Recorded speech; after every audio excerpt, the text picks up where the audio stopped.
Hi, I'm Meredith. I'm a dietitian. I might not be your dietitian, so please talk with your own healthcare provider before you make any changes to your diet, your supplements, your medications, or your lifestyle. This video is for anybody who has liver disease. Basically, that's what the video is about. I want to explain why liver enzymes go up in the blood, and I want to also explain another lab value, carbon dioxide, because having low CO2 levels is part of the reason why you're not able to get out of this problem with liver damage. So I'm going to explain that. Let's see, I need to share my screen. And this actually has to do with vitamin B6. So if you can go to a previous video of mine, that is a video on the hypothesis of functional B6 deficiency by the moonlighting enzyme ALDH7A1. That will help you be able to understand that if you have normal B6 levels and you're still having issues with your liver, it's likely related to that pathway. So let me explain these liver enzymes. The reason why I've become more interested in this, of course, I've always been concerned for my clients who have elevated liver enzymes.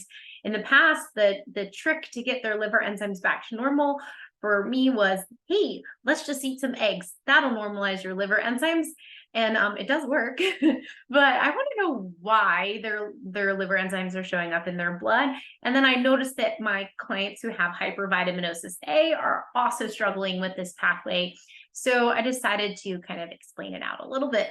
So this is an 11-year-old client of mine, and she has elevated liver enzymes. Her alanine aminotransferase and aspartate aminotransferase enzymes are both elevated. As you can see, they're trending down as we're working on her nutrition.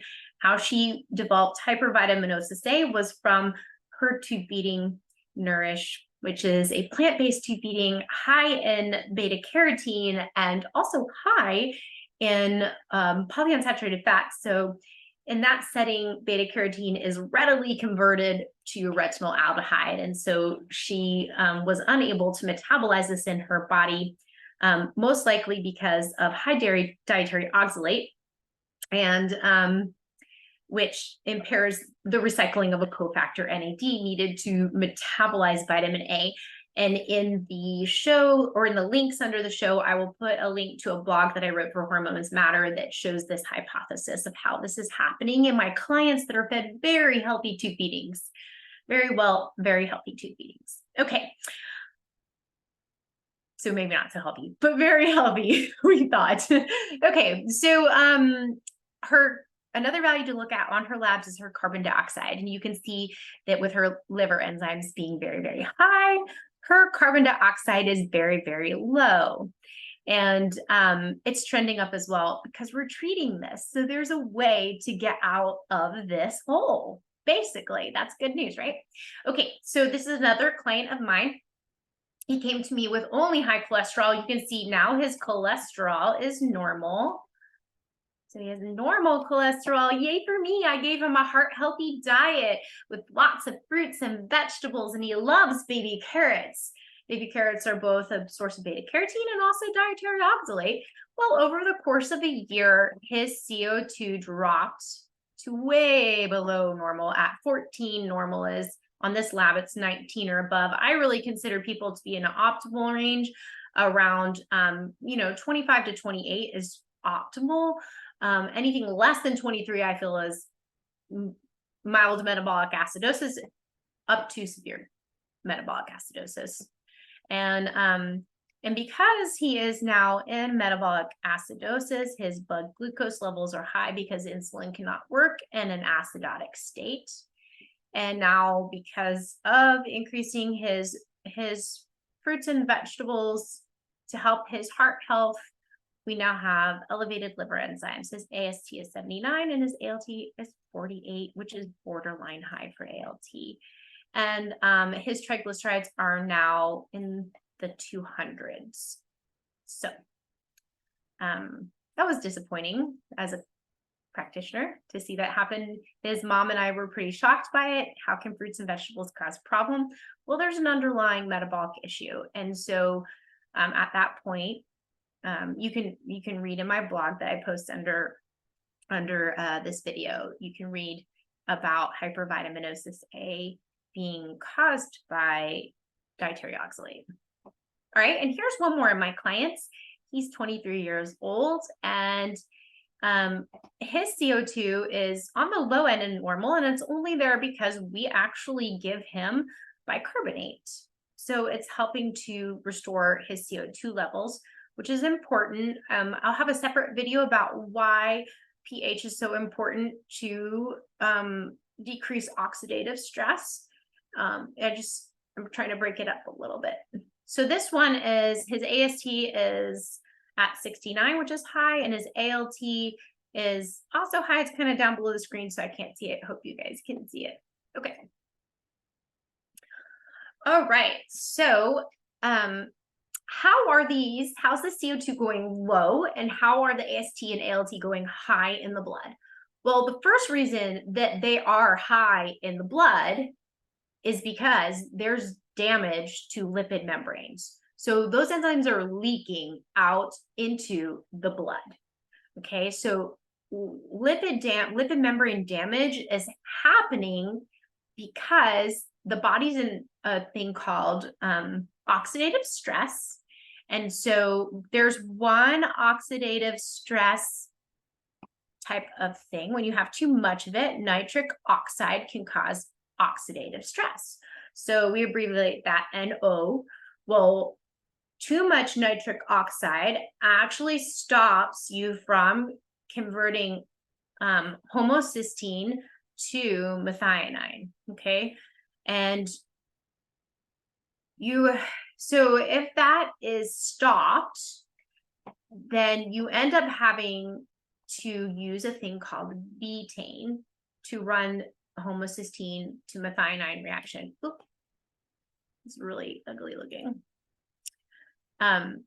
Okay, and so if you look at my previous video on ALDH7A1, a moonlighting enzyme that actually can cause a functional B6 deficiency, you'll be able to see that as you try to make more betaine to support methylation during a high reactive oxygen species type environment, that you have to break down your lipid membranes to support this pathway called BHMT, or betaine hydroxymethyltransferase. So your body gets pushed into that pathway when nitric oxide levels are too high. Where does the nitric oxide come from? It comes from a damaged mitochondrial respiratory chain, and or also upregulation of inos, which happens, or you can make too much nitric oxide when your CO2 is low. So it's kind of like a vicious cycle, right? So for my clients, I assume that the thing that's causing the underlying increase in nitric oxide is the hypervitaminosis A. And so that nitric oxide is leading to damage to the lipid membranes. So one thing that you can do to help your lipid membranes is you can get in enough choline. Okay.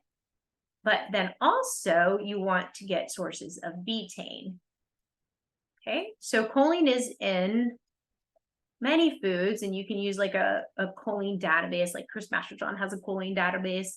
You can actually track choline on Chronometer too. There's a thing called Chronometer. It's like an app that you put in your phone. You can track your choline intake. And but for betaine, it's a little bit harder because Chronometer doesn't track that. So you could go onto Chris Masterjohn's choline and betaine database, and you could look for high betaine foods, and you could work out on getting those in, and that would help to spare your lipid membranes. Okay, and also if you watch my previous video, I think that getting adequate betaine in will solve what I think is happening is a functional B6 deficiency. Okay, so now that we've got that covered, we want to restore lipid membranes to keep the liver enzymes from leaking into the blood, but that doesn't solve the underlying problem. There's still an upregulation of a pathway that requires your liver enzymes, your AST and ALT. So let's look at that. So when we're eating food, So here's that AST and ALT that's leaking out of your membranes. It's right here in the middle of this messy map. It's actually a lot messier than my last map that I was sharing. So I made this to kind of like calm everything down a little bit. Okay, so let me move myself over because I'm in the way. Okay, there we go. So we have carbohydrate that we eat, we have protein that we eat, and we have fat that we eat. And then we metabolize all of these nutrients into a thing called acetyl-CoA. And acetyl-CoA goes through the TCA cycle or Krebs cycle. Okay, and the first thing that it makes is citrate. And in some of my clients, they have impaired TCA cycle because they can't get past citrate. There's an enzyme called a aconitase that's right here, and aconitase is iron dependent. So if my client has an iron deficiency, typically their citrate levels go up. They're very tired because if you don't go past citrate in the TCA cycle, you're not really going to make energy, okay? Because you can't make energy from the food that you eat without it being going through the TCA. Well, you can make a small amount of energy. That's not true. You can make energy when you metabolize carbohydrates to pyruvate, okay, a tiny bit.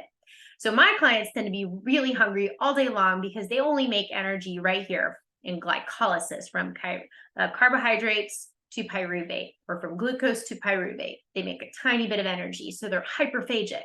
They want to eat all the time. It's not behavioral, it's biochemical. They need it. They're exhausted, okay? And that's because their TCA cycle has slowed down. And this could just by itself be iron deficiency, okay? So that's one possible way that you have a slow TCA cycle, and that would lead to a buildup of citrate, which is exported to the cytosol outside of the mitochondria, and it's made into fat. So triglycerides will go up, as well as you'll get obese and you'll be tired, okay? And it's not because you're just carrying less oxygen, because the last sign of iron deficiency is in the blood. By that point, you've got a big problem, okay? Because our bodies like to hold on to iron for carrying oxygen. So if you see iron deficiency in the blood, every cell in your entire body is likely deficient in iron. And you're tired because you're no longer making energy. So it's important to talk with your doctor about that, to have your iron levels checked, and not just serum iron. You want to check ferritin because you need to know your iron stores. A lot of times in hypervitaminosis A, you actually have dysregulated iron metabolism. So you could be iron deficient because there's this hormone called hepcidin that will block your iron absorption from your diet, but you could be iron sufficient, but all the iron is stuck in ferritin. So it's really important to figure out where you are before you just start supplementing iron. All right, but let's go to what I think is going on with hypervitaminosis A. I think that there is an excess amount of reactive oxygen species, okay? And it's not just excessive amounts of nitric oxide, which can be beneficial in small amounts, but it's excessive amounts of peroxynitrite, HNE, hydrogen peroxide, what else? I'm trying to think of all the ones. So I think those are the big ones, but I have a long list. If anybody's interested, just comment and I can share you the long list of potential bad guys. So with this reactive oxygen species, it can stop an enzyme called alpha ketoglutarate dehydrogenase. And if this enzyme is blocked, which it's right about here, then you can see that you've stopped the TCA cycle before you make carbon dioxide, okay? And that's part of the reason why carbon dioxide is going low. There's two other places that I've identified that are messed up that are contributing to low CO2 levels. This is a big one though, because this reaction happens all day long, okay? This is where you make your CO2 primarily in metabolism. But I also find that my clients are really bad at detoxifying formaldehyde, which actually comes from that BHMT pathway where you're using betaine to do methylation. So they're not detoxifying formaldehyde. Formaldehyde is leading to increased nitric oxide levels. And if they're not detoxifying formaldehyde, they don't make CO2 right there. Another area where they're not making CO2 is they're not really good at making taurine. And so because they're not making taurine, they're also not making the byproduct CO2. So CO2 overall is very low in this reactive oxygen species state. And so what the body does when alpha ketoglutarate dehydrogenase is blocked is it sends alpha ketoglutarate out of the mitochondria to make glutamate, And glutamate can go to glutamine, which, by the way, is typically very high in liver disease. We see high glutamine levels on amino acid tests. Then glutamate is supposed to go back to GABA, and GABA is actually like the friend of the liver. It helps to detoxify the liver. It's an antioxidant, a natural antioxidant, okay? And then GABA would actually be able to go back to succinate and re-enter the TCA cycle. But what I'm finding in my clients is that they are stuck. They're stuck right here. They can't go from glutamate to GABA, and they typically are having a high glutamine level. And their body is trying really hard to still bypass the TCA cycle, okay? So liver enzymes are increasing. So even before you see them leaking into the blood, these are up, okay? So how would I suspect that they're up? I would look first for this low CO2 level. So if my client has a low CO2 level, I would suspect that probably they're not very good at metabolism already, even if their liver enzymes aren't leaking into their blood. Also, they might have mood dysregulation, because the more and more glutamate that you have in your body, like think about in the brain, glutamate's neuroexcitatory. So if you have high levels of glutamine, you have a really high substrate available to make glutamate. And if you have problems with going from glutamate to GABA, you'll have excess glutamate. So if someone is extra excited or nervous or possibly seizure disorder, these could all be signs of a broken GABA shunt. Okay. All right. So why are they getting stuck? Well, if you go to my ALDH7A1 video, that it's a moonlighting enzyme, I think that my clients are getting a functional B6 deficiency, because no matter how much B6 they take, they still are stuck. So their B6 is becoming inactive. Okay. That's one thing. And, we're designed very well. We have backup pathways. That's the greatest part about the human body, is it's designed to last forever, because if one pathway is broken, then we have a second one that comes in. Well, in the liver, and also in the brain, there's a backup pathway for glutamate to GABA, and it's run by an enzyme, ALDH1A1. And this is NAD dependent, so there's some slowing of this if there's an NAD deficient state. But this enzyme can be the backup enzyme to convert glutamate to GABA, but in my clients, it's super busy. It's over here metabolizing retinaldehyde to retinoic acid. And so once their glutamate decarboxylase enzyme is impaired because of a B6 deficiency or a functional B6 deficiency, they don't have their ALDH1A1 ready to be the backup pathway. And so they get stuck in the GABA shunt at glutamate. Okay. So that basically is the cause right there. So you're stuck in GABA shunt. You can't finish the TCA cycle. Your body has to rely on basically harvesting methionine, pushing it towards cystathionine, and trying to make more basically more substrate to restore the TCA cycle.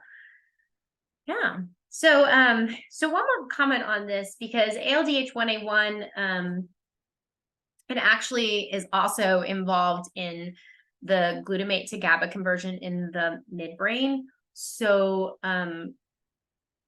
if you are having high vitamin A levels in the brain, then that ties up ALDH1A1 in the brain.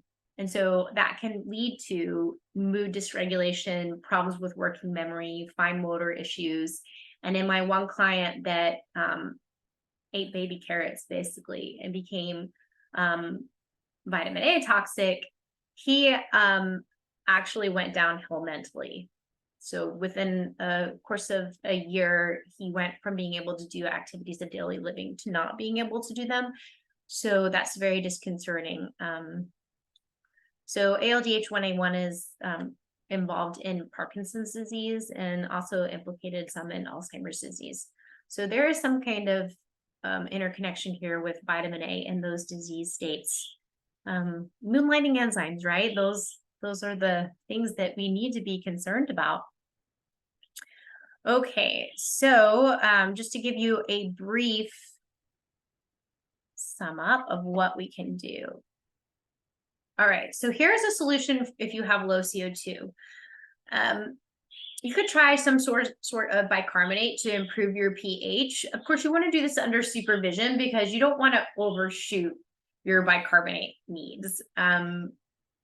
So funny story, I think I might have overshot my bicarbonate needs one day because I did drink a lot of sodium bicarbonate. I was having some acid reflux. I did not have any gastrointestinal symptoms, but my blood sugar dropped. So my CO2 must have, or my bicarbonate went up, and I became more insulin sensitive. So that's something to consider. Do this under supervision. There's different types of bicarbonate. There's sodium bicarbonate, which is baking soda. Sodium does, though, also tend to cause some metabolic acidosis in excess. So you would have to account for how much sodium you're getting in your diet. There's magnesium bicarbonate that you would have to make on your own. And then there's potassium bicarbonate that is usually only prescribed under a doctor's supervision. You could try doing a low-fat diet to decrease the burden on NAD so that your TCA cycle starts moving better. You could, you could get evaluated for iron deficiency to see, or, maybe iron dysregulation would be a better term, to see what's going on there. You can avoid high oxalate foods to improve your NAD recycling. All these things would just move the TCA cycle forward a little bit better, which would help you to be able to make that CO2. You can avoid high nitrate foods to decrease nitric oxide, which stops your TCA cycle, which also the nitric oxide, I think, is what's leading us to the breakdown of the lipid membranes, if you remember. You could work on thiamine supplementation because the enzyme alpha ketoglutarate dehydrogenase is thiamine dependent, and it kind of like is a Kickstarter. So you could check out Dr. Chandler Mars from Hormones Matter. And she works with Dr. Lonsdale, and they wrote a whole book about thiamine deficiency. You could avoid excess vitamin C because hydrogen peroxide will also stop the TCA cycle. Oh, and vitamin C is degraded to hydrogen peroxide. All right, so for your high liver enzymes, you could work at getting betaine foods with a goal of about 500 milligrams per day. If you're a child, that's about 250 milligrams per day. Chris Masterjohn, PhD, has a really nice betaine and choline article and also a database that you can look at. You want to get choline as well. So that's number 3 down here, 500 milligrams of choline per day, which is approximately 2 eggs, or you could look for like a phosphatidylcholine supplement. Of course, always check with your own healthcare provider before starting things. For example, betaine supplements, a lot of times there's medications that my clients take and it says that, you can't take betaine with this. So it's something to check into. Also, I would check a plasma amino acid test to check for high methionine levels. If it's normal, you could use a betaine supplement under the guidance of a physician or a healthcare provider. But if it's not normal, if your methionine is high, then the combination of betaine and high methionine can lead to brain edema. And usually a high methionine level is the evidence for having a really low cystathione B synthase enzyme. So like a slow enzyme. So you would probably have like some kind of genetic polymorphism. And then you could do small bouts of exercise throughout the day to increase your succinate levels to restart your TCA cycle. And that would be independent of the methionine salvage pathway, because you would just be basically trying to break down, or not break down, but you're trying to like leak succinate out of your muscles to send to the liver to restart everything. So that's just kind of some strange things. So my next video is going to be on this. Basically, I need to update my slides a little bit, show one more way to make glutathione. But basically, metabolic acidosis, which is represented by low CO2 or bicarbonate in the blood, is going to stop us from being able to make the most important things to stop the oxidative stress that is occurring in the liver from either, non-alcoholic fatty liver disease or just, other forms of liver disease, maybe alcoholic liver disease. or hypervitaminosis A, because we do need glutathione to stop reactive oxygen species, but we can't make it in a state of metabolic acidosis. And so that'll be the next video. I'll probably go more in depth on that. And so that is all I have to talk about today. I hope this was understandable. So please share, like, subscribe, all those things, and comment. And I hope you have a blessed day.